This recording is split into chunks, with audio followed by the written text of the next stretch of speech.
Всем привет, друзья! В эфире программа «Пропеллер». Привет! Настя, скажешь что-нибудь? Здрасте, здрасте.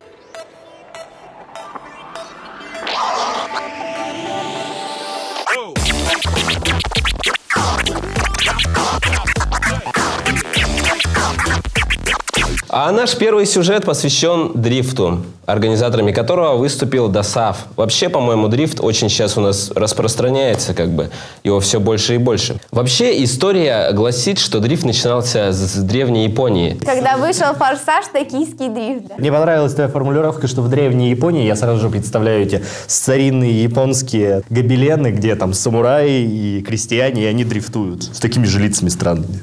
И с такой же прической. Даже просто на перекрестке едешь, и тебя заносит не по Ну, как, это мне так кажется, что, господи, как меня занесло, а испытываешь абсолютно непередаваемые эмоции, такой адреналин. Я даже не представляю, какие эмоции испытывают ребята, которые этим занимаются.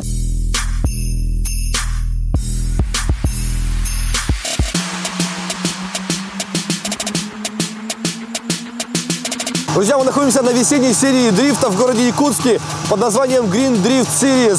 Почему Green? Потому что сегодня здесь будут участвовать только новички.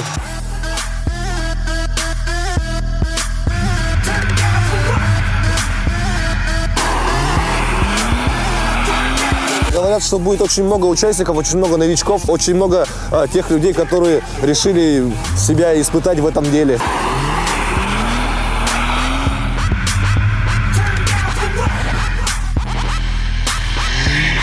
Холодно, но это не помешало ни участникам, ни нам прийти сюда, дабы посмотреть на сие событие.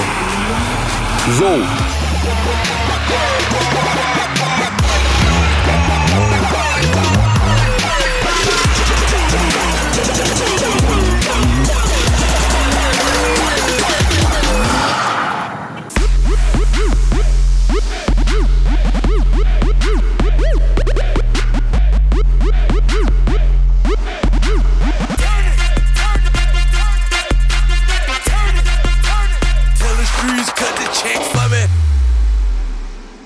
С 4 лет вообще меня отец как за руль посадил. В 4 годика я уже сам за рулем ездил. То есть вот так вот выглядывал, получается, из-под руля и ездил. Первый раз вообще выступал. Самый молодой пилот был. У нас есть движение в Якутске, смотра.ру. Друзья там мои, они меня туда позвали и сказали, вот участвуй на соревнованиях от нашей команды. Я думаю, да, я проиграю, куда там суваться.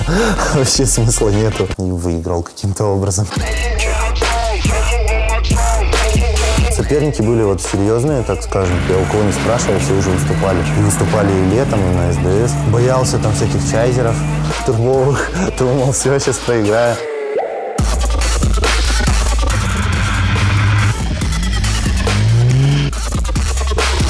Правильный дрифт – это самое главное, мне кажется, механика и заварка. Я понял то, что на автомате без заварки это не дрифт. Это вообще это не то. Мотор у меня стоит, получается, RB25DET, турбина стоковая, коробка тонкая, у меня стоит механика, холодный впуск, фальшфара. Ну вот ручку КПП добавил, она теперь светится у меня, мешает мне, правда. Когда вот последний заезд был, у меня «Аве Мария» была песня. Я окно открыл, и ребята слушают. Ты че, под какие песни там наваливаешь?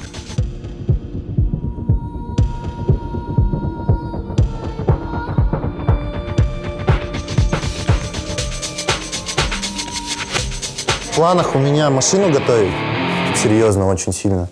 То есть ставить спортивную подвеску, ставить ковку, то есть полностью распорки. И будем выступать летом уже с серьезными ребятами. Саха Дрифт Series уже, когда выйдем.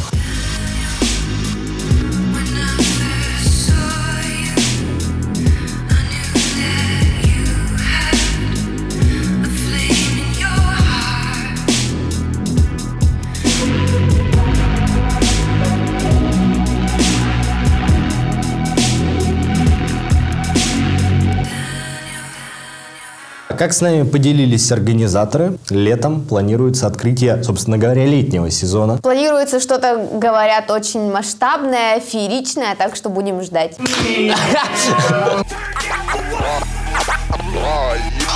солнце выглянуло. Людей на улице стало больше без капюшонов. Что это нам все дарует? Дарует нам это полноценный отдых на свежем воздухе. Именно так.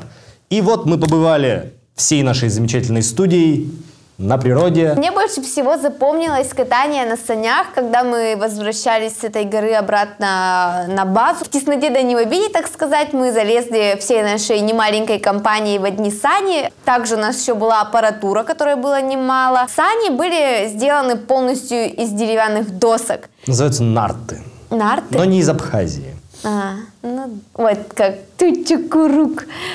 Я знаю, я тоже знаю про КВН.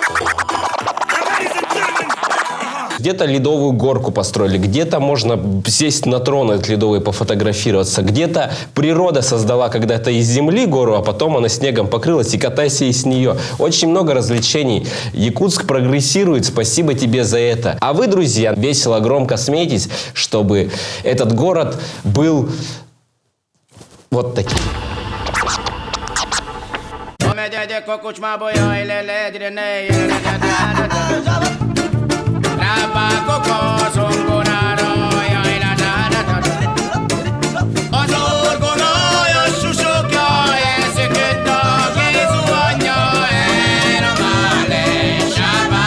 Сегодня у нас выдался очень классный, веселый, беззаботный денечек. Отличная погода, весеннее настроение. Я узнал, что ватрушки — это не только еда, оказывается, есть такая штука, на которых скатываются. Вот, мы много раз на них скатывались, очень было весело. Здесь очень клево, очень красивая природа, я даже на самом деле не ожидала. И пускай все говорят, что у нас везде такие горы, тут очень красиво. Много-много всего. И вот эти 6 часов, которые мы здесь, на улице, они пролетели просто... Шашлык был довольно вкусный, прям с овощами даже.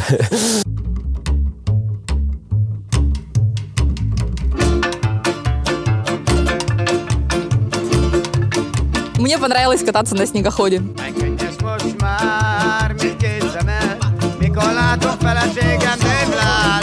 Чтобы спуститься на таблетках, мы пешком с редактором программы «Пропеллер» Майей Тодо пешком пошли на гору. А все поехали на Гуране, а мы нет, мы не ленимся, мы шли пешком.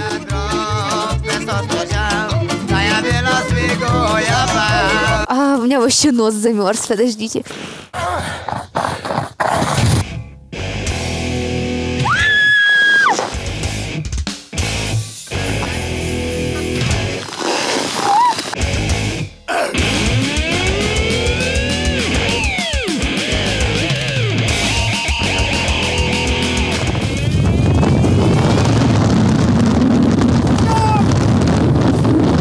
Сейчас свежий воздух. Мы же всю зиму дома сидели, дома, в заведениях. А сейчас пора на улицу.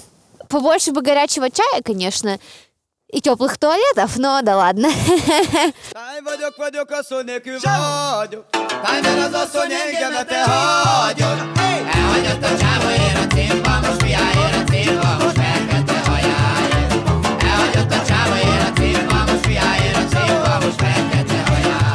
В Якутии нам приходится жить образом жизни медведя, находиться в берлогах, и пора уже выбираться. Вот она, весна. Пора развлекаться, гулять, ходить.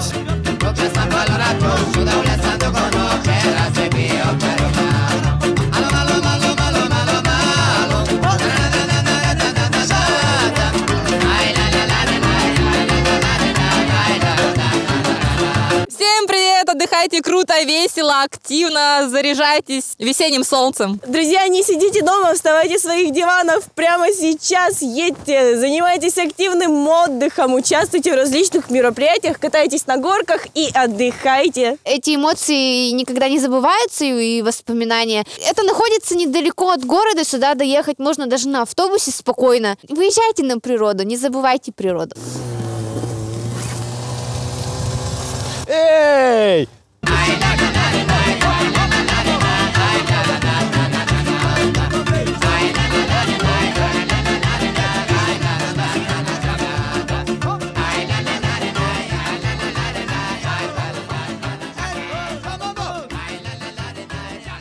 А следующий наш сюжет посвящен тому, что можно найти на отдыхе.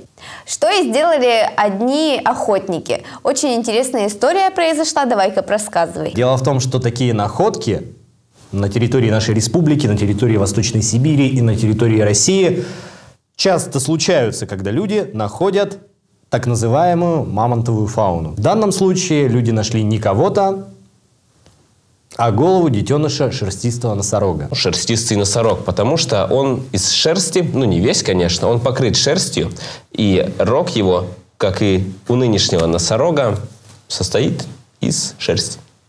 Так? Вы можете узнать, правда ли это, посмотрев статью в Википедии. Прошлой осенью у нас в Якутии обнаружили уникальную находку. Это останки детеныша шерстистого носорога. Этот вид исчез с лица Земли 14 тысяч лет назад. А сейчас наши ученые получили уникальную возможность изучить древние млекопитающие.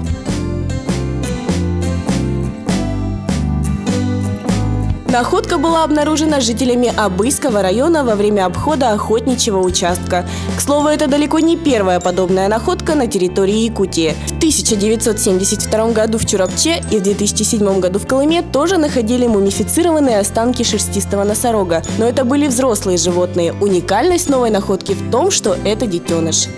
Здесь вот важно то, что часть туши детеныша шерстистого носорога дошла до нас, и это очень имеет огромное значение для науки и для изучения индивидуального развития этих носорогов.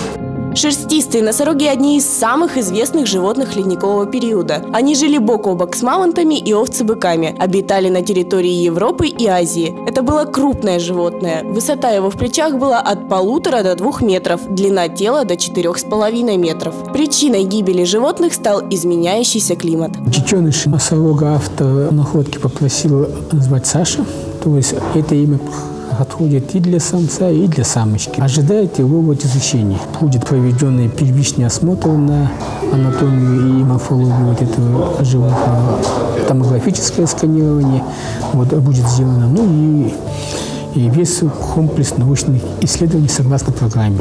Новая находка, сделанная в Якутии, сенсационна для научного общества. Она поможет изучить не только образ жизни млекопитающего, но и климат и флору, которые его окружали. Ну что же, а наша передача подходит к концу. Вы заходите в наше сообщество ВКонтакте Проб ТВ, оставляйте комментарии, отзывы и не забывайте про нас. Да, мы будем ждать. С вами была программа «Пропеллер». Смотрите нас на следующей неделе. Всего вам доброго и до новых встреч. Всем пока. Пока-пока.